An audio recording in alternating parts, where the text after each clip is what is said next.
When you're a world-renowned broadcaster like Ron Van Dam, you are always on the lookout for paparazzi. I mean, they have to show up eventually, right?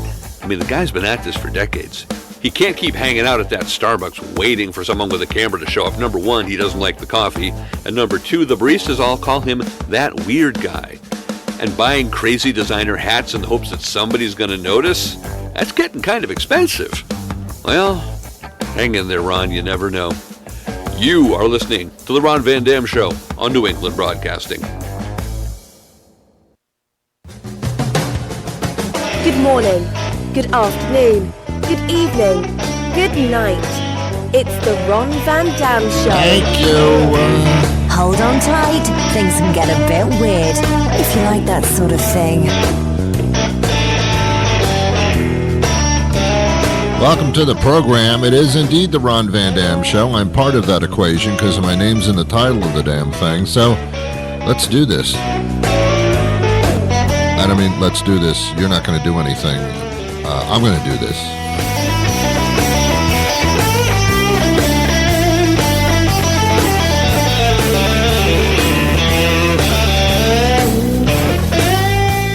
This isn't my first rodeo. I've been to about 5 rodeos. I like to watch people fall off of bulls and horses. It's my thing.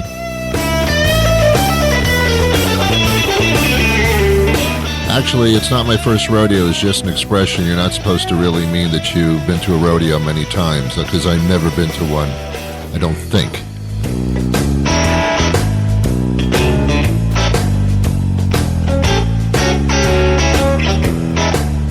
Rodeo clowns are interesting. I don't know how somebody picks that as a profession. You know, when you're growing up, hey, what do you want to be, Junior, when you grow up? Rodeo clown. Oh, okay. Why don't you just do the circus? Why would you want to dress up as a clown and put clown stuff on your face and then throw yourself in front of a bull charging at your face? I don't know if that's a good career move.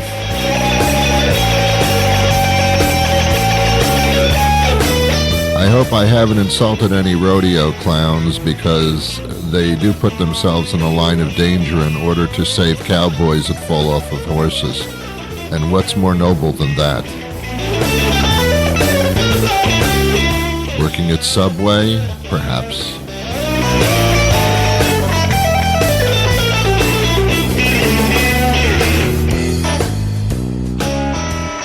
It was very, very confusing. I'm from New York, and we have subways. And I must clarify, not the sandwich shops. We actually have trains underground that are a whole system of transportation. And there are signs all over New York with arrows, and they say Subway, and they're pointing to something. And you tend to get confused as to whether it's the Subway underground rail system or the sandwich restaurant shop thing. And many times I've been tricked.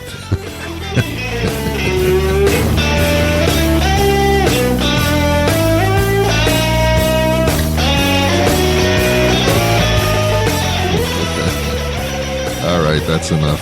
That's enough talking while the music's in the background. It's a thing that I do. All right, welcome to the show. How are you? Good to be with you. Don't answer. It's radio. I can't hear you. Some people actually answer. It's rhetorical. Do you know what that means? Can you spell it? Probably not. Anyway, welcome to the show. This will only take about another, say, 26 minutes, something like that. And then you're off to do what you need to do, which is probably not as needed as you think, but you make it sound like it is. I know you up and down. I have Googled you. I know your phone number, where you live, your relatives, what kind of car you drive, your preferred brand of footwear. I know all of that. I know your shoe size. I actually know your shoe size. 9, right? Oh, 10? All right, fine. I'm off a little bit. Okay, yeah. So sue me. I haven't been bowling in a long time. I just realized that yesterday. I was passing a bowling alley, was driving down the street, there was a bowling alley. There aren't a lot of those anymore. It used to be a lot of bowling alleys. No, not so much. So I see this bowling alley, and I said to myself out loud. Actually, I said it out loud to myself, which is kind of on the border of talking to yourself and showing a little bit of mental insanity. But I did say to myself out loud as I was driving the car, boy, I haven't been bowling in a long time. And that was it. It's not that I'm going to start bowling again. I know some of you love to bowl. God love you. God love you. Keeping the bowling industry alive. God love you. I can't do it anymore. I cannot do it. It's not so much rolling the ball down that wooden hardwood floor. It's not that. It's renting the shoes. I can't do that. I can't rent shoes. Other people put their feet in these things. And did you ever hear of a thing called athlete's foot or gangrene? Have you heard of that? I don't want to put my feet in other people's places. So, and then there's always a guy or a girl behind the counter handing out the shoes, and you know they're saying to themselves, I've got to get a real job. You know they're saying that, don't you? Because they also perform a similar task to handing out the shoes. They also usually own the bowling alley or manage the whole building. You know, you're taking on quite a few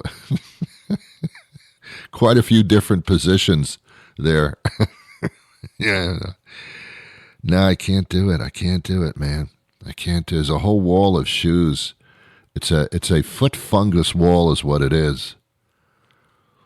And the only way that they make those shoes healthy in any sense or less toxic is they take talcum powder and they sprinkle it in the shoe, and that apparently automatically makes it okay. Isn't Johnson & Johnson being sued for the use of talcum powder? No, talcum powder is not a sufficient barrier between me and foot death. I'm sorry, I can't do it. I happen to be a 10.5 shoe. Thank you. Save your applause to the end. Yeah, and I believe that means that my penis is rather large. I'm not sure of the correlations. That's what I've heard. So I guess I'm well hung. I haven't looked in a while, but I think I am, and that's because of the size of my shoe. That's it. And there's no argument here. People don't argue with that. They go, oh, okay, then that must be a fact. So I'm 10.5 shoe. And mentally, actually, that's my age as well. Yeah. You know that your shoe size pretty much matches your age? It does. So, yeah, I can't do it. I can't do it. I can't have someone give me shoes that other people have worn with talcum powder in it and then call it a day. Can't do it. Can't do it. Well, Ron, you keep your socks on. Oh, seriously? Did you ever smell other people's socks? Their socks are a definite indication of the smelliness of their feet. Oh, my God, no. Oh, no. Oh, no. Some people are smart when they go bowling. They have their own shit, and that makes it a bit more understandable and doable. However, to walk into a building carrying your own shoes is a little weird. It's a little bit weird. Do you need bowling shoes? No, I have my own bowling shoes. You must be with a league. Yes, I am with Johnny's Fence Company. I am with a league. Johnny's Fence Company is going to blow John's Tree Company. Oh, you're both Johns. Yes, that's a tree company, and we're a fence company. We're going to blow away the tree company. Well, there's your title. There's your title match right there.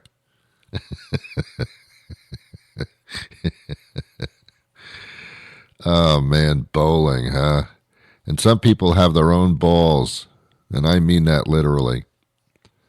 Yeah, they walk into the place with their bowling ball in a bowling bag, a carrying case for their balls.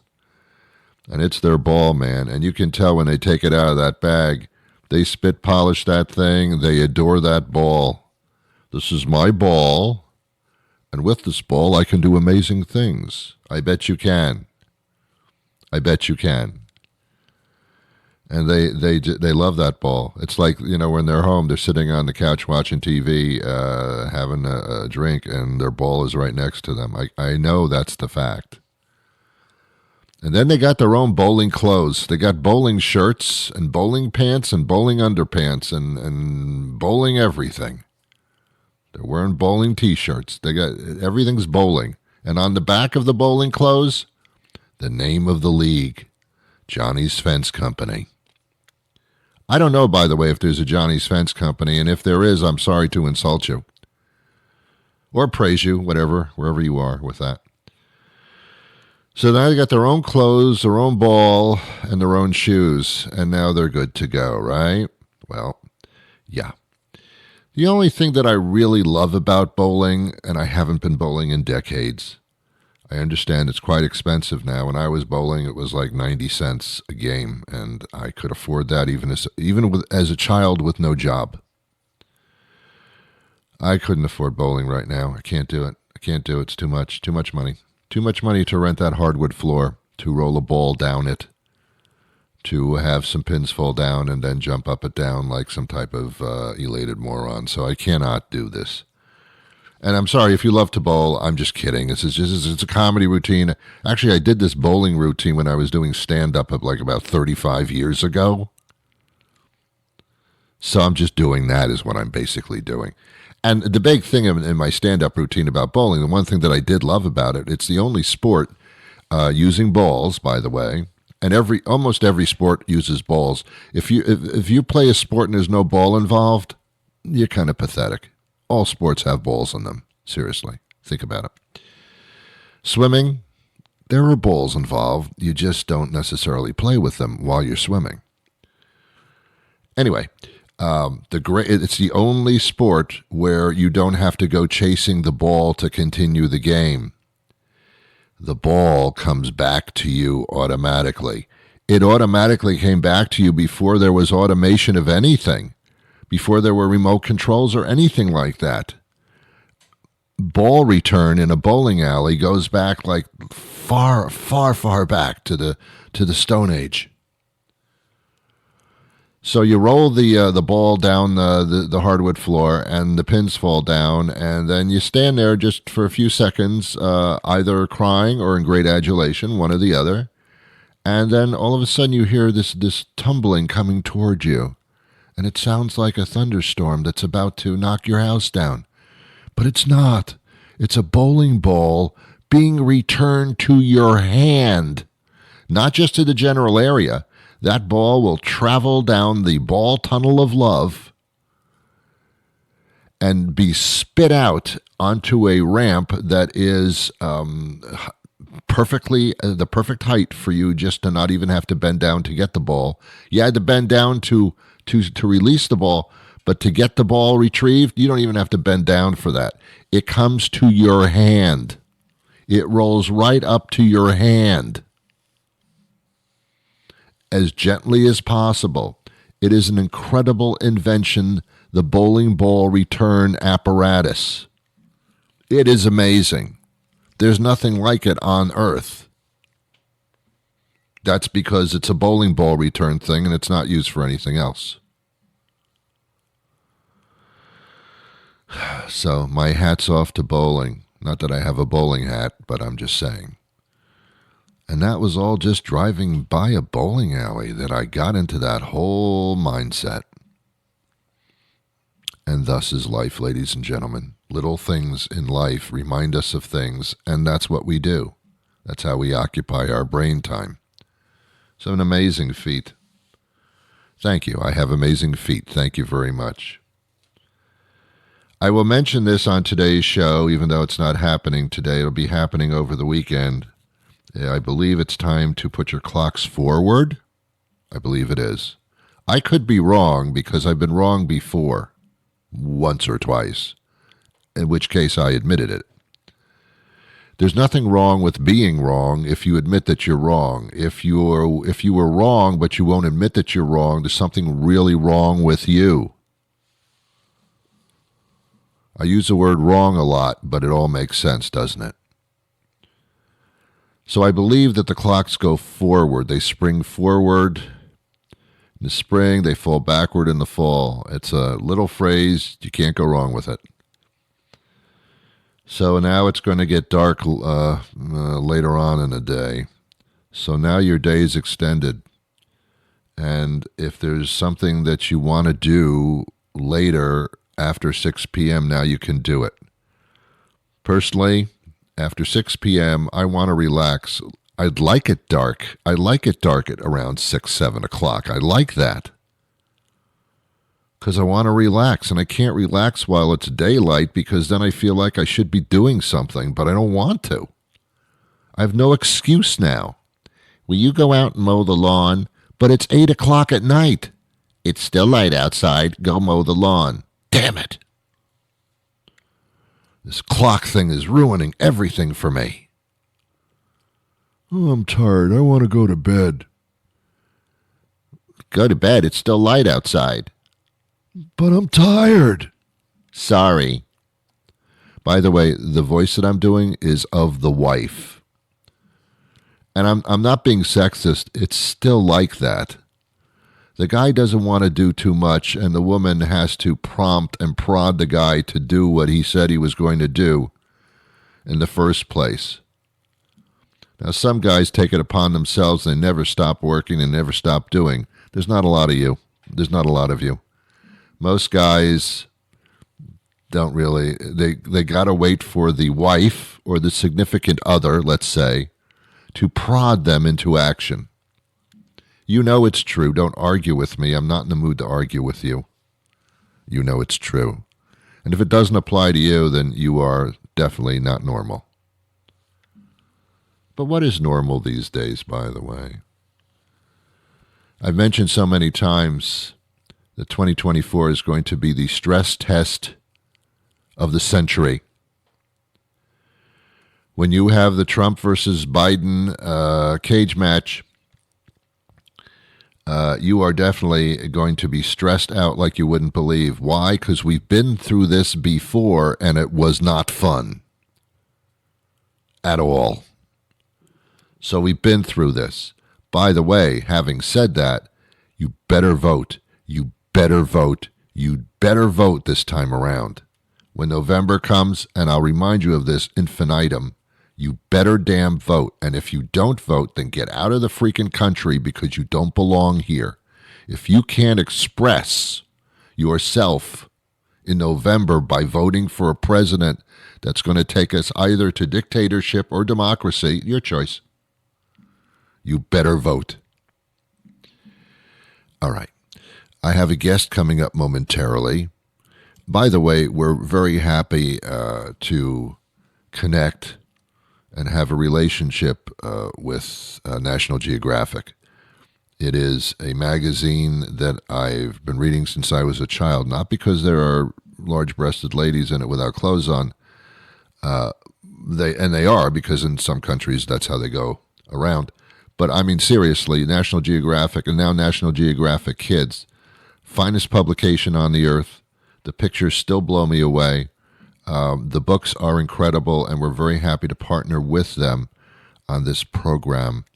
And we're going to have a little talk with them, actually, coming up right after this commercial break. So don't go anywhere. And I don't know if you have anywhere to go or not. Maybe it's time for you to mow the lawn before it gets dark. I really don't know. But first, there's this. Do you know that there is one item that can not only increase your home's beauty, but its value? That would be placemats.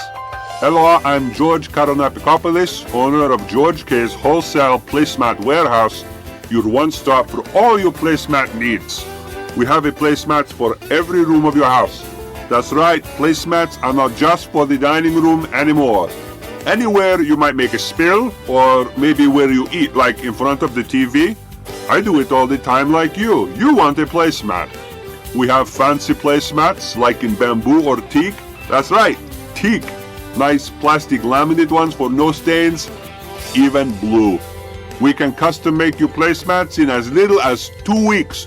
Come to our showroom at the intersection of Route 27 and the Holbrook Turnpike. You're going to like what you see. Your placemat is waiting for you at George K's Wholesale Placemat Warehouse. Hi, Dr. Gabby. How are you today? Thank God I'm doing well. How are you doing? I'm doing very, very well. Dr. Gabby Wild joins us now. We're talking about wild pet adventures and vet adventures, too. A pet and vet go hand in hand. Usually we think about dogs and cats and maybe some hamsters, but we don't think about the wild animals and how they are cared for. We always figure that they just somehow care for themselves. Not the case necessarily. Is that correct? That is correct. Although we say, let nature take its place, we have to also be cognizant that sometimes we've been affecting nature and we have to take responsibility for our actions. Dr. Gabby, what got you involved in this particular category of what you're doing?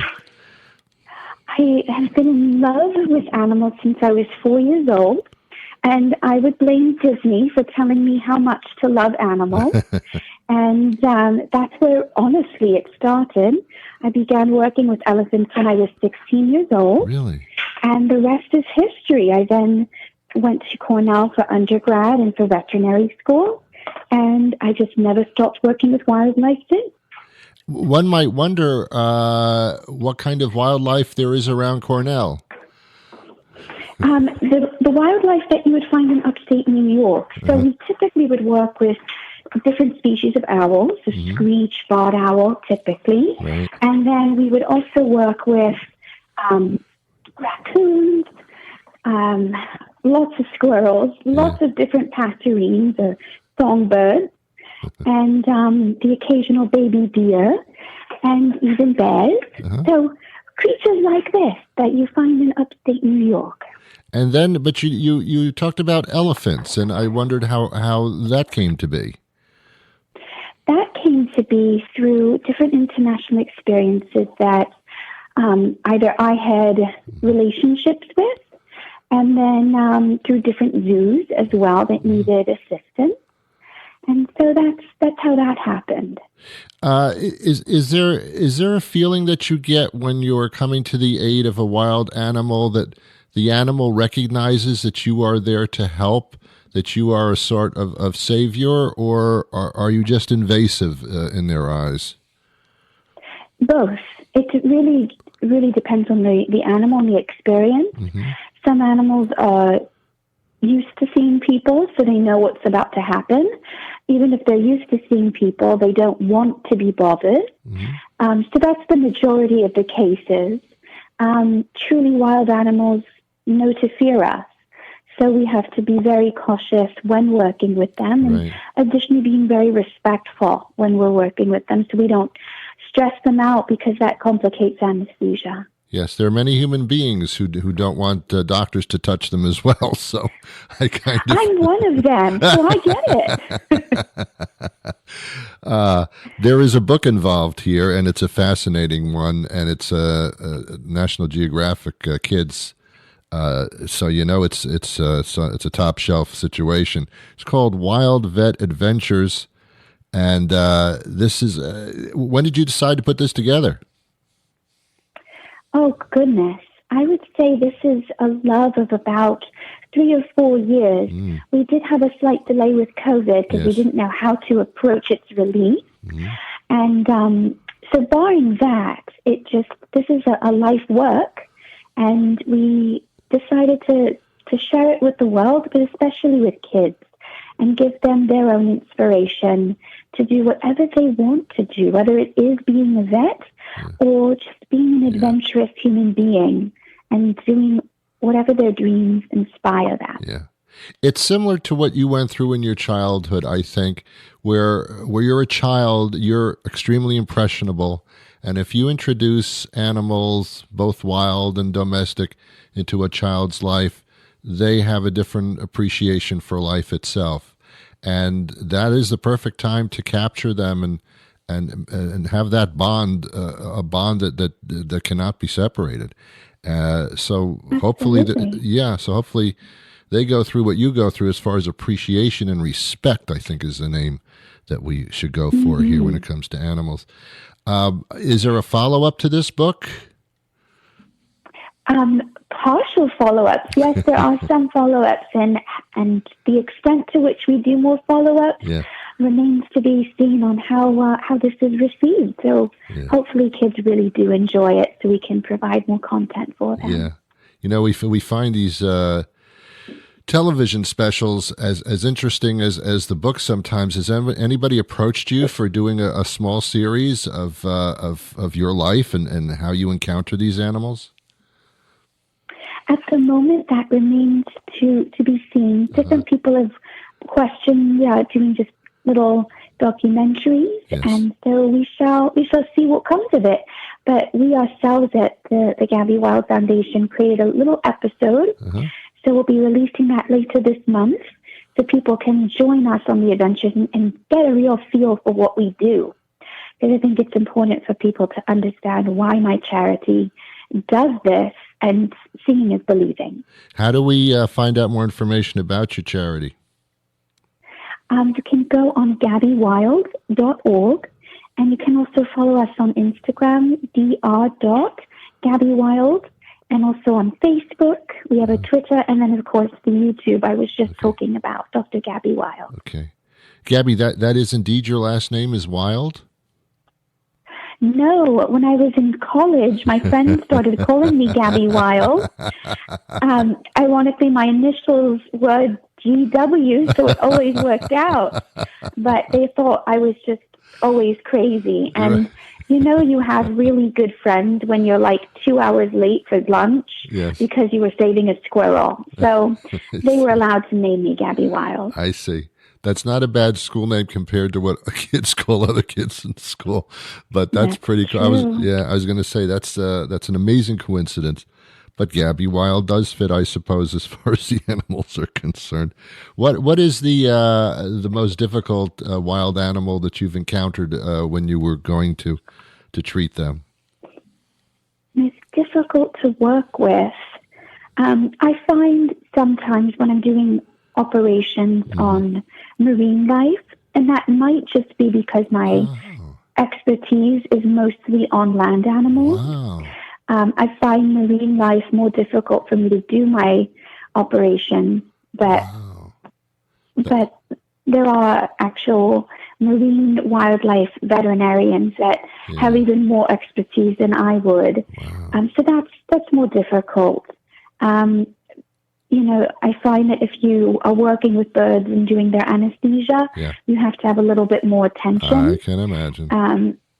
So I would say avian anesthesia is something we can all work on a little bit. Yes. But very good. Yeah. One more time, the website where people can connect with you and the book and the charity and everything. Perfect. And that the website is? GabbyWild.org. There you go. Pleasure speaking to you. Thank you. And thank you so much for your time. Likewise. Okay. You take care. Likewise. Thank you. Well, all right. I'll be back again tomorrow with a brand new episode of this wonderful program. Join me then, will you please? But until that time arrives, I wish you peace.